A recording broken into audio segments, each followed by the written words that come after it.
Now let's get the groove going on because Mama V was punished. Pardon? Molested, brutalized by her teachers when she was growing up.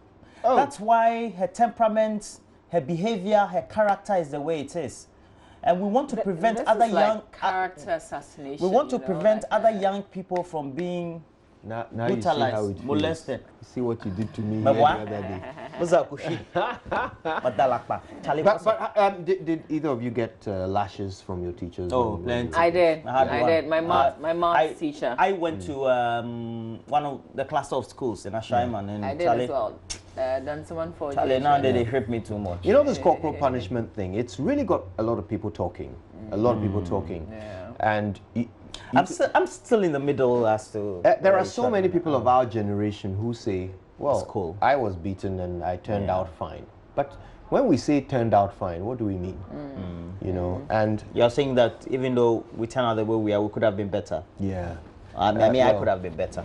Well, and then again, we also ask ourselves whether those who come from parts of the world where it is unlawful, illegal to hit a child, and therefore children do not get corporal punishment, are the children there growing up better than the children here? These are important questions. Let's ask them all. And most importantly, let's ask, does it even work? When you beat a child, does it make that child better? Does it work? Today, we'll talk about it all right here on the AM show. Yep. All right, let's do the newspapers, guys. How are you though, Mama V? How are you doing? I'm okay. I mean, if I got some 2 more hours of sleep, I think Which is impossible. Which is impossible. Yeah, so it's like a novel. You know, I'll live with what I have. Right, we hope that you're well. In a novel. But you have to say that everything you said at the very beginning. Please, everything I said about her, I don't know the school she went to when she was a kid. I don't know where she lived and grew up. I don't know. So basically, so you made all of that? It's not true. You made it up. Just trying to put a perspective to our conversation. You know, trying to relate. Using me. Charlie, but me, they hit me. Let's do the Finder newspaper. Let's check out what's on the front page of the papers that we have in the studio this morning. I've got the Finder newspaper, and on the front page, children at risk due to upsurge in sugary snacks, dietitian warns. First Lady donates items to 3 institutions. President Kufuor calls for end to rice imports. 299,600 on the verge of blindness in Ghana. That sounds rather very scary. That's it for the Finder newspaper. Let me continue with the Ghanaian Times newspaper. Front page of the Times. Give Auditor General free hand to operate. That's a group making this call. No measles deaths in Ghana for 15 years. Certainly good news. President to address 2018 Francophone Summit today in Albania. Is he speaking English or he's speaking French? New school projects banned in Accra until completion of all old projects. Got a picture of Ishmael Ashite, the Greater Accra Regional Minister. Let's turn to the back page now. Second Lady solicits investment in adolescent reproductive health, and 5 new polyclinics ready in January. Okay. There you have it on the back page, the stories in the Ghanaian Times newspaper. All right, so let's look at the Dispatch newspaper. It has on the front page, Mr. President, which view do you share? It's a headline of 2 parts. The first one is quoting Kweku Bako, who is a regular on the Newsfire program. He's also the managing news editor of the Crusading Guide. He says, I'm so angry. MPP must wake up. Bako on Delta Forces. And on the other hand, we have the Director of Communications for the MPP, but also Member of Parliament for Adenta. MPP cannot disband its vigilante groups. Wabbing. Mahama asked Hawa Kumsin, when can the $1 million one constituency election promise expire in 2017? And we have a last one we have to look at. It says, we must compensate families of the judges and officer. MPP's Arthur Kennedy.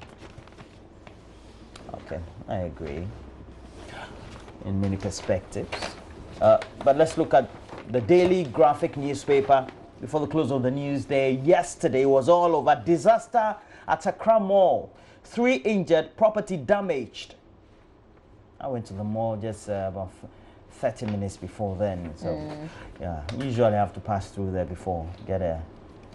And Speaker advocates West Africa Electoral Commission to do what? Please read the content. We'll bring that to you. On the back page, 53, that's the back page of the Daily Graphic, $53.9 million sanitation livelihood support project for 11 MMDAs launched. That's a good one. And then Chamber of Pharmacy initiates program to sanitize sector. I can see my MC there, Fashaiman. That's a good one. I'll go to him. There's some money around. I build toilets, so we can go and build toilets for the people of Ashaiman. Yes, actually, Roland has an initiative that is seeking to provide affordable toilets. That's toilets right. For people. One toilet, one household. Yes, one toilet, one household. Charlie, I'm going to put it on my flyer. You're good. You didn't tell me that. Charlie, thank you for the lead. One. Roland. One. Are you on something? Yeah, I took some trauma. Oh, how? You know, Ashama people, we don't take. Let's do the daily guide, Kojo. Yeah, let's do that. All right. He's tired. You know, he stayed overnight. Yeah, I've been up. What for? We didn't tell you. No. Anyway, I don't want to know. Okay, we're bringing our presenters closer to. But you're still going to find out. Yeah. As our get to know us He's the series Kanye West. gets He's the started. Kanye West of JoyNews. Oh, why? And then it's got to be in the year, not the Kanye West. Our Get to Know Us series gets started today. We show you a bit of the personal side of those of us who talk to you on this show every morning. So I take you to Cape Coast to meet my parents today. By the way, my parents say hello to you both. Oh, thank you, Professor Youngson. I'll be there. I'll be there. The day I'm going, you won't be I beg, there, they haven't invited you. I'll go and eat hello, that's not an invitation. It's easy. It's a bun. Well, on their behalf, I invite you both. Sharp. Okay, the Daily Guide has these. Accra Mall collapses. Hey. 3 injured. That's like the whole mall. Oh, yeah. how? Also, there's a rather worrying story. AIDS ambassador strips naked. I think it's Joyce Jijo Mensah. She must have put something on her social media. Clearly, the lady needs some help. And we just celebrated World Mental Health Day. I really wish that some assistance is available to her and others who might find themselves in this predicament. God knows what's going on in her life, but if she can be helped, she must. Fritz Bafor dumps Mahama. Contractor stops outbreak of diseases in Kumasi, and Germany pledges 85 million euros for Ghana. On the back page, Akono wields disciplinary rod. Achimota Golf Club makes historic visit to Nigeria, and Volta Resource Center stokes debate. Volta Resource Center under construction. Very interesting. Business and Financial Times has a number of headlines. The banner one is the scrap metal industry, a multi-billion-dollar business left for the average Joe. Details on page 2. WTO and 6 others partner to boost trade finance, and Turkey urges Africa to trade in local currencies. On the back page, GGBL gets new human resources director. Hazel Berard Amwa is the one. Suzuki by CFAO wins 3 top awards from Suzuki Motor Corporation. And Lucy Quist to give keynote address at EWN annual conference. Also, Data Bank to empower over 20,000 young people nationwide. Data Bank doing well there. Well, let's look at the last paper. That's the Daily Statesman newspaper. It says GHIE delegation attends 2018 ASCE convention. I mean, too many abbreviations. And then we also have Mahama owns up to Botche report, sideline celebrities and chop fun clubs. That's on page 2 of the paper, the Daily Statesman newspaper. We have transform rice farming, says Kofor. Those are the stories mainly occupying the front page of the Daily Statesman newspaper. All right, let's do some details, right?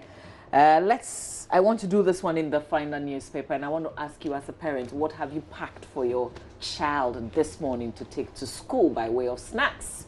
Well, this story in the paper says children at risk due to upsurge in sugary snacks, and the dietitian who is making this call in the paper today. The story says a senior dietitian says the health of children in Ghana are at high risk as a result of high sugar content snacks parents give to their wards when going to school every day of the week. Most children, especially those in urban Ghana, go to school with snacks that contain one soft drink every day. The senior dietitian, Sophia Amatapa, noted that such snacks do not promote high-quality nutritional and lifestyle choices in childhood. Adequate and healthy food choices at an early age, according to her, adequate and was essential for the optimum growth and development of every child in Ghana for a healthier and more productive adult population. Okay, so you can read on the advice that she's given. Limit juice drinks, cut out sports drinks, swap out sugary treats for healthy foods, control portions, and then they say Ghana ranks 6th on diabetes table in Africa. So you can read all about it. Wow. Story by Awo Intriwa Yeboah in Accra. I think it's a very good piece, and this is good advice. Sugar drinks that you bad? You can, yeah, absolutely bad, especially for all of us, especially for children. But you can change that to fruits. Fruit juice. You can do like fresh fruit, like juice, or what do they call them? you can do grapes. Smoothies. Smoothies are great because it's not just the juice, which fibrous. also has natural sugar, better than added sugar. But a smoothie has the fiber, like you said, and that's really, really good for. And it will help the children poo-poo better as well. What is more painful is to see your child sitting on that toilet seat and the thing is not coming and that child is suffering. If you substitute that to fruit, it will help them. You can relate, eh? No, I was going to say I try not to be a spectator in such instances. Well, but what can you do? You're not the ones seated there. That's you can only true. be rubbing his back or something and trying to urge him. It will come. Don't worry. Just forget it. Yeah. So let's do the right thing. But there's a story right down there. Canada Japan's application to dismiss Anas's suit declined. The High Court in Accra has declined an application by Canada Japan seeking to dismiss the 25 million Ghana cedis defamation suit against him by Anas Aremiyaw Anas. The court, presided over by Justice Daniel Mensah, also held that the writs filed by Anas does not in any way violate the constitutional rights of Japan, as no relevant legal points have been raised to substantiate that claim. The MP claimed that the wearing of a mask and the concealment of his identity breached his constitutional rights under Article 33 of the Constitution. Japan had filed an application seeking to dismiss Anas's lawsuit on the basis that the writ was incompetent, that it did not disclose Anas's address, that even the address provided by Anas was not his address and he did not live there, and finally, that the writ breached his constitutional rights as a person. Okay, so fast forward, just go reading on. The court, apart from the damages of 25 million Ghana cedis, Anas is also demanding costs, including lawyers' fees. Meanwhile, the court directed Anas to furnish Japan with a more detailed address in 10 days, as the current address provided is not sufficient. The court noted that Anas uses Not Laboni Crescent, while Kweku Bakum, who also lives there, describes it as Not Laboni Estates in a writ he filed in the Supreme Court. This is interesting. There's more to the story in the paper. You can catch up. Yeah. All right. Do you want to know what the NPP says about its vigilante groups, Delta Force, and so forth? Well, you know, NPP's communications director is Yabwabing Asamoah. He speaks for the party. And this is what he has to say. He says that NPP cannot disband its vigilante groups. Delta Force is an association just like the Association of Freight Forwarders. It was not formed by the NPP, so the NPP cannot disband it. And it's an association. They have the rights of association. They come around to help with crowd control whenever the party is out there doing rallies and holding Congress. So the party benefits from their existence, but they cannot disband them. And they, in fact, are defending the group's rights to associate because they are just like the Association of Freight Forwarders. This is the position of the NPP, the party currently in government, having received majority of votes from the people of Ghana. They say those who are breaking laws and beating up Ghanaians and destroying property and attacking courthouses, they are just like the Association of Freight Forwarders. I'll leave it there. Any thoughts? Yeah, I think that we've all... I think it's just the freight forwarders. I think we've all said that both the NPP and NDC need to rein in these young men who... They say they can't. Well, I think that the parties need to let the institutions of state, one way or the other, they all have alternated in the position of being the party that formed the government of the day since 1993. And they have to make a decision on this, because at the end of the day, you put people's lives at risk. So they can't. What must be done? What should happen? No, ideally, the law enforcement agencies within the structures of the state we have should be working. They are not working because we know the Constitution. The Association of Freight Forwarders. Police cannot. Seriously. Police cannot say that. Seriously.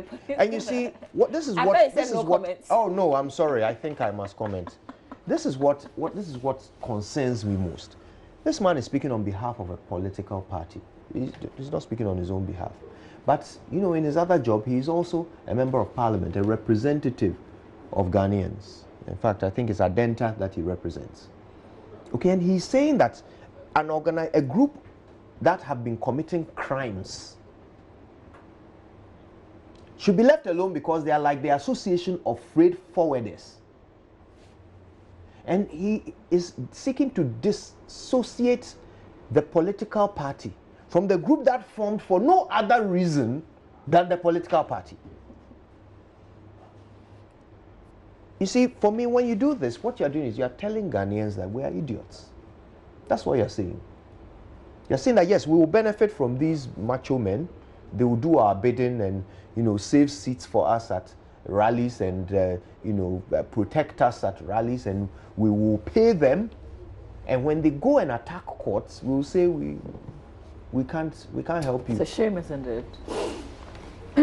So that's what the NPP wants you to know this morning. If you are pleased with it, in 2020, let them know. All right, so we have the daily graphic, and this story has been captured all over. It's about what happened at the mall. I think a section of the ceiling at one side of the mall, within the mall, it fell off. Okay, so the news started with a game. You know, we're told that it was game. I think there's some portion. That's how it started. Yeah. Yeah, that they had caved in. Yeah. Okay. It's the corridor outside game. Oh. Perhaps it's actually around the Apple. So you know, the Apple shop area. So further down. Okay. So that's when you make entry from the game side. Gate then one, you as they call it. Yes. When you are actually from game, as if you're about making that turn. So what happened? Like I'm really interested in knowing. Like this I think maybe the POP fell off. There can be lots and lots of reasons for it. The most common reason for a ceiling to collapse is continued storage of moisture. So if perhaps there's a leak in the roof and water gathers in the ceiling space for a long period of time, it will weaken the plaster. Nobody noticed it. Like it can go unnoticed.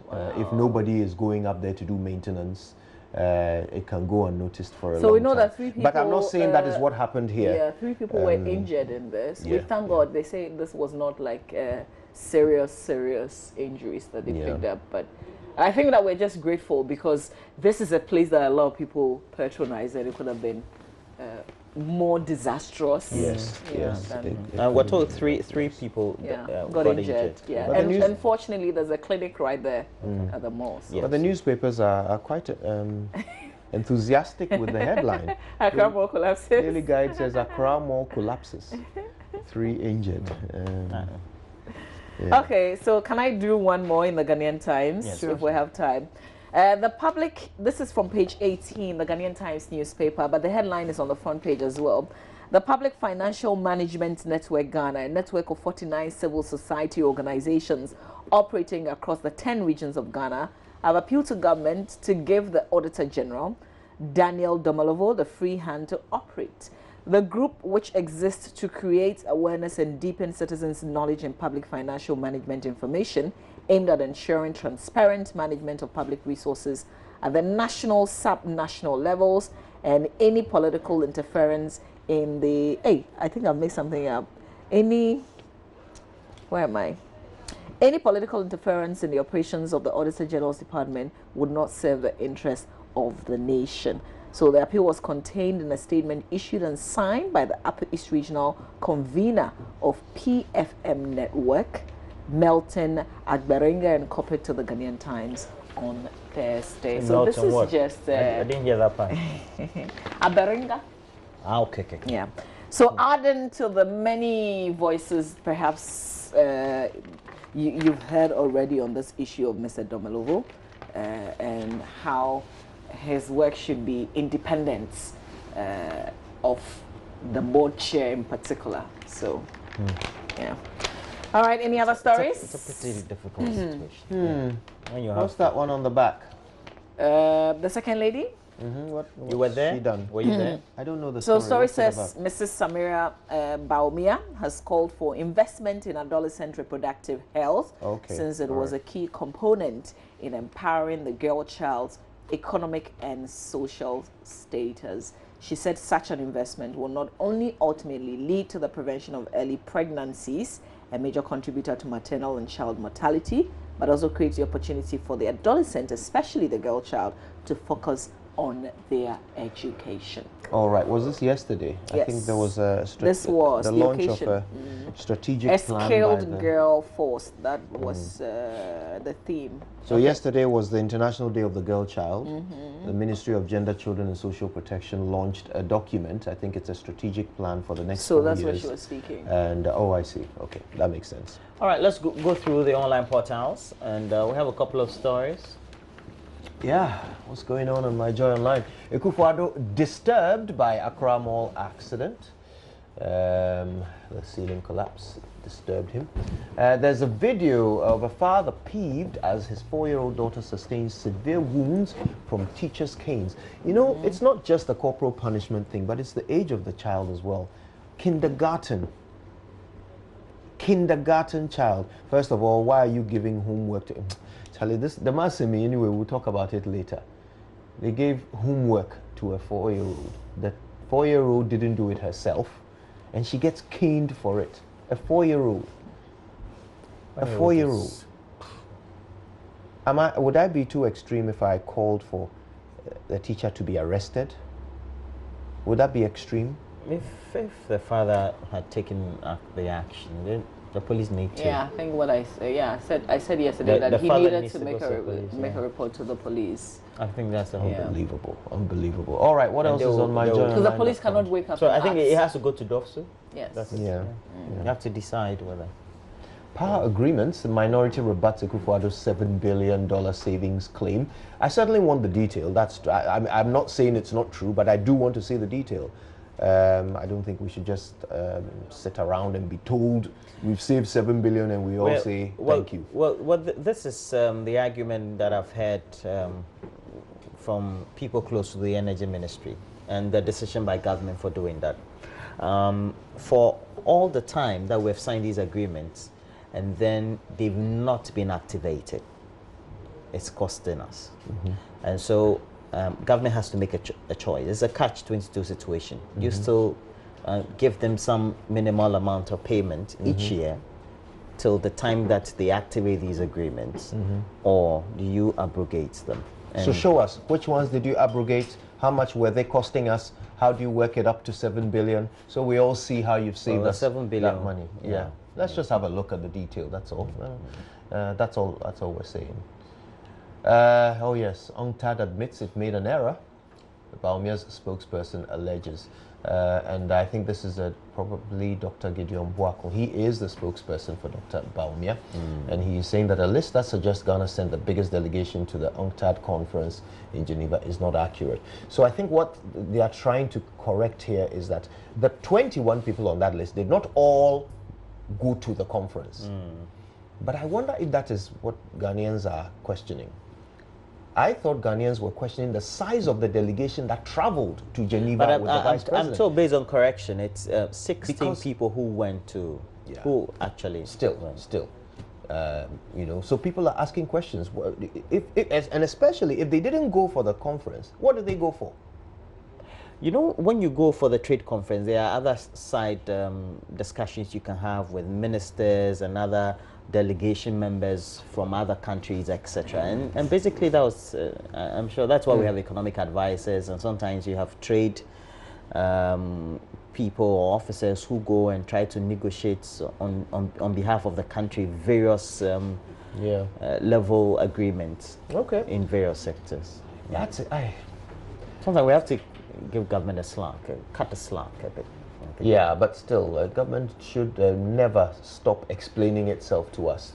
They work on our behalf, so they must always answer our questions. Number 12, court throws out Kennedy Japan's application to dismiss an ass's $25 million suit. Kennedy Japan, I want to believe, is not too worried. He said 25 million is nothing, didn't he? What else is here? Don't reply Sarkodie's diss. Xylophone artist manager advises Shatta Wale. What else? 2 lecturers transferred after exposing acting principals' corrupt deals. Oh, and this is at the Ankafold Nursing Training College. But why? Why have they been transferred? Well, I'm told that they're talking too much about the principals' perhaps machinations. I see. Trying to. So who transferred them? The corrupt principal, the alleged corrupt principal. Sometimes you get a letter. It's all come from the health ministry. The principal is a principal. Sometimes, in Africa, the way we do, we come and manipulate things on our own. Yeah, that's it. Yeah. Okay, then there's a video where Ifia says, "Men will never dare to ask for sex to help me." I don't know what she means. She says she's too powerful as a woman for any man in the industry to ask her for sex to help her. Okay. Promoting her music. Are men helping her, but just not doing it for sex? Is that what she means? That's what she's saying. Okay. Yeah, some people get, would get the men to help and in return give the sex. Some people will offer the sex to get the support from the men. So she says she will take the help, but she won't give. No, any sex I mean, for it. I think it's just the way she's saying that she's not going to take that as you either position chip, yourself. You know, if you come across as such, yes, that's what you get. So if you position, she's positioned herself. I just want to know: are men helping her? Is that what she's saying? Just that she's not doing it for. No, okay, I think you're taking the understanding in a different way. No, I don't understand at all. That's why I'm asking these questions. Okay, so I'll spend a bit of time with you after the headlines. Yeah. No, not at all, not at all. Ifya, I love Ifya, by the way. She's a great musician. Yeah. She's your friend? I think we have a bit of time to do the BBC. Let's do the BBC. We have Africa's youngest billionaire apparently abducted in Tanzania. It's been making the news since the better part of yesterday. Abducted? Abducted, yeah. Oh my gosh. He's raped. I don't know. People, Kojankson, never been abducted. No. Ethiopia Prime Minister diffuses soldiers' standoff with press-ups. Abduct me and then call who for the ransom? You see the PM. You see the Prime Minister. The old man. You tell you to keep him. Keep him. He needs the discipline. And then we have Africa Live, victim of pre-sex abuse vindicated. And apparently we have them in Africa as well. Yeah, I keep wondering all the time. And Ethiopia has created a Ministry of Peace. Oh. I don't know why that made me say but yeah, I know of some other countries that could do with one of those.